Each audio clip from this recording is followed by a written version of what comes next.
Welcome, age of vintage society. Anne Baxter was one of Hollywood's biggest stars in her day. She had an easy way in at a time when other artists had to pay their dues. The only thing Anne Baxter wanted more than anything was to be an actress, and she lived that dream until death took her to a place where being a movie star doesn't count for much. Why was Anne Baxter different as she first appeared? Make sure to watch the video until the end and leave your thoughts in the comments. If you are new here, join our wonderful community by subscribing to the Age of Vintage channel. A luminous screen presence best known for a handful of roles, Anne Baxter acted in 3 Broadway productions while still in her teens, and was soon invited to Hollywood. Her early films were not of consistent quality, but the lovely husky-voiced actress usually managed to make a positive impression and showed genuine ability in pictures as varied as Orson Welles' The Magnificent Ambersons, 5 Graves to Cairo, and The Razor's Edge, winning a Best Supporting Actress Oscar for the latter. However, she was best remembered for her indelible performances as a ruthless, success-driven young actress in All About Eve, and the gorgeous and nefarious Nefertiti in Cecil B. DeMille's religious epic The Ten Commandments. The movie assignments offered to Baxter in the wake of those triumphs were often not worthy of her skills, but she still managed to give consistent and laudable performances, particularly in projects that suitably challenged her. Principal among those was Applause, a musical reworking of All About Eve, for the stage in which the now older Baxter successfully assumed the role of the character she had deceived in the film.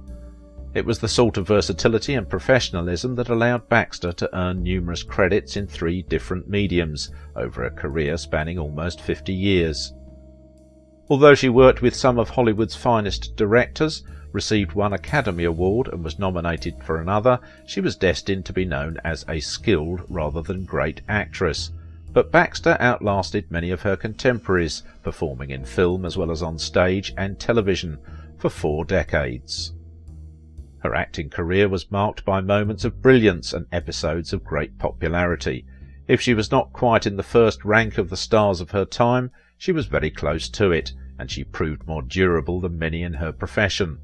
Publicists described her at one time as the perfect queen of the sophomore class, and she later tried to overcome that image by smoking cigars in public. And parts of her off-screen life were as dramatic and unlikely as anything ever seen on Hotel, including a 4-year interlude in the outback of Australia that produced 2 daughters. Anne was born on May 7, 1923 in the town of Michigan City, Indiana. Her father, Kenneth Baxter, was a salesman from Seagram's Distillery Company, nowadays think of the ginger ale, and her mother was Catherine Wright, daughter of the world-renowned architect Frank Lloyd Wright. When Anne was just 5 years old, she appeared in a school play in Indiana. Before she turned 11, Anne's family moved to New York, where she was raised. Carrying the memories of the school play with her, Anne continued to enjoy acting. New York City was a hub for the entertainment industry at that point, though the film colony was just beginning to move west. The lively entertainment scene in New York City quickly prompted Anne to consider acting as a vocation. At age 10, Baxter attended a Broadway play starring Helen Hayes, and was so impressed that she declared to her family that she wanted to become an actress. She made an auspicious Broadway debut at age 13 in Seen But Not Heard, which won her praise as a cute kidlet, and an invitation to study with the famed actress-teacher Maria Ouspenskaya. She was cast to play a part alongside Katharine Hepburn in another Broadway show, Philadelphia Story, but Hepburn had her dropped from the production. Soon she became more successful in her profession within a limited period of time, where she influenced people on the basis of her career and earned a lot of fame. After a while, her career completed a full circle as she gained more importance. At 16, Baxter screen-tested for the role of Mrs. De Winter in Rebecca, losing to Joan Fontaine because director Alfred Hitchcock deemed Baxter too young for the role. After a few undistinguished juvenile stage roles, in 1940 Baxter began a 7-year relationship with 20th Century Fox and got loaned out to MGM soon after. Her parents were initially against letting the still underage girl accept, but relented when family friend and veteran actor Nigel Bruce agreed to let her live with him and his wife. For almost a decade she was often loaned out to other studios or substituted in roles originally planned for somebody else. With the latter she appeared in 20 Mule Team, and so began her career in Hollywood. At Fox, Baxter was often a sympathetic heroine, yet she had a gift for creating irritating villains. She also had a talent for creating multifaceted characters undergoing major life transitions, or who aren't quite as they first appear. She went to appear in some movies that saw minimum success at the box office. The 40s saw her perform in The Great Profile and the hit film Swamp Water. She was chosen by director Orson Welles to appear in The Magnificent Ambersons and did impressive work under his attentive direction. Unfortunately, the film was taken away from Welles and recut by the studio into an abbreviated version that greatly compromised the cinematic wonderkin's original vision for the film. In 1943 she played a French maid in a North African hotel with a credible French accent in Billy Wilder's 5 Graves to Cairo. Baxter reached the high point of her career early, at 23, with her 1946 portrayal of Sophie MacDonald. She co-starred with Tyrone Power and Jean Tierney in 1946's The Razor's Edge, for which she won the Academy Award for Best Supporting Actress. She later recounted that The Razor's Edge contained her only great performance, which was a hospital scene where the character Sophie loses her husband, child, and everything else. She said she relived the death of her brother, who had died at age 3. She played Mike in the 1948 Western film Yellow Sky with Gregory Peck and Richard Widmark. Despite the honours, reviews were mixed, whereas Howard Barnes in the New York Herald Tribune wrote, "The tragic Sophie drowning her unendurable grief in Paris bistros is beautifully realised in Anne Baxter's sensitive portrayal." The New York Times' Bosley Crowther felt otherwise. Audiences, however, made up their own minds, and the film was a huge box office hit. Still, despite the film's popularity and Baxter's Oscar, she was only offered an off-stage narration from her home studio in 1947, before being loaned to Paramount for the lacklustre Blaze of Noon. In 1950, Baxter was chosen to co-star in All About Eve, largely because of a resemblance to Claudette Colbert, who was originally set to star in the film. The original idea was to have Baxter's character gradually come to mirror Colbert's over the course of the film.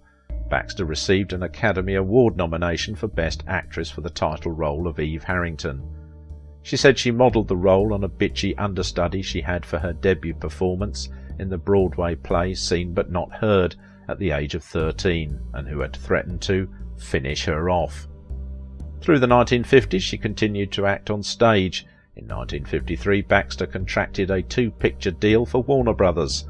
Her first was opposite Montgomery Clift in Alfred Hitchcock's I Confess.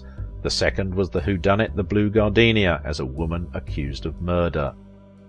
She is also remembered for her role as the Egyptian throne princess Nefertiti, opposite Charlton Heston's portrayal of Moses in Cecil B. DeMille's award-winning The Ten Commandments.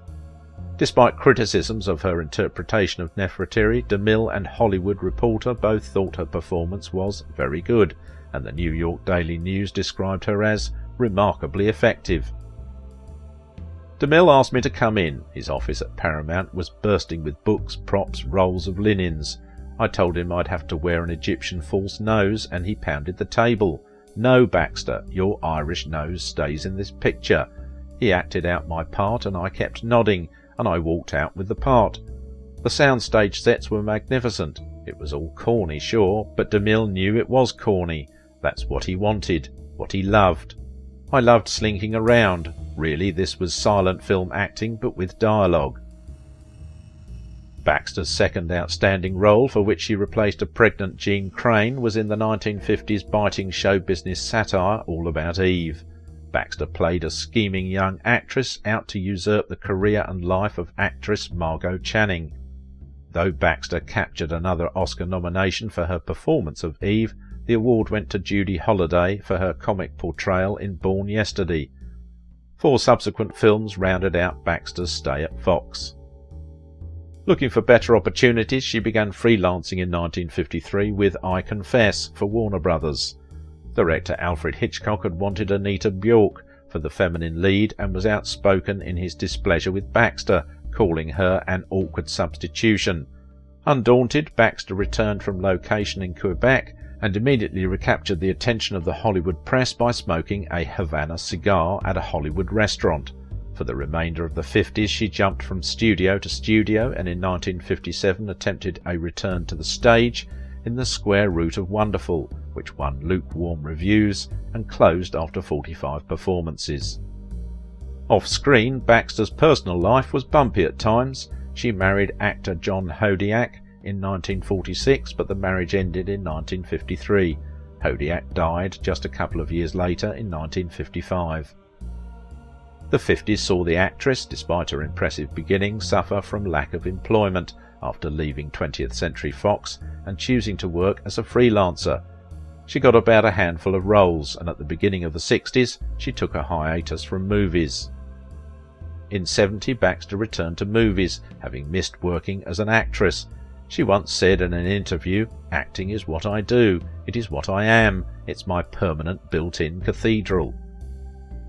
She was a frequent guest and stand-in host on The Mike Douglas Show, since Baxter and host Mike Douglas were friends.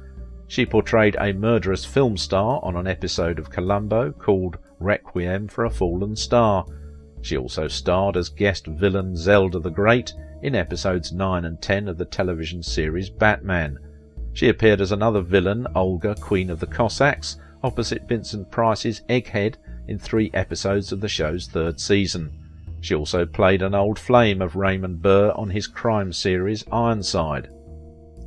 Baxter did not only take a break from acting, but she also moved to Australia. While she lived there, she stayed on a ranch and got married to the Aussie Randolph Grant.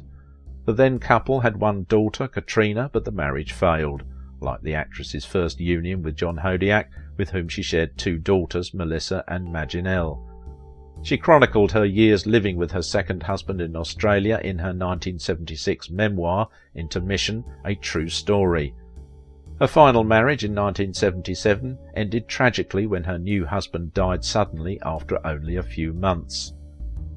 In her later years, Baxter did a great deal of TV work, including a memorable role as Faye in the mini-series East of Eden, and she starred as Victoria Cabot in the TV series Hotel, beginning in 1983. Ironically, Baxter was a replacement for her one-time All About Eve co-star, Betty Davis, when Davis left Hotel. Baxter suffered a brain aneurysm on December 4, 1985, while hailing a taxi on Madison Avenue in New York City.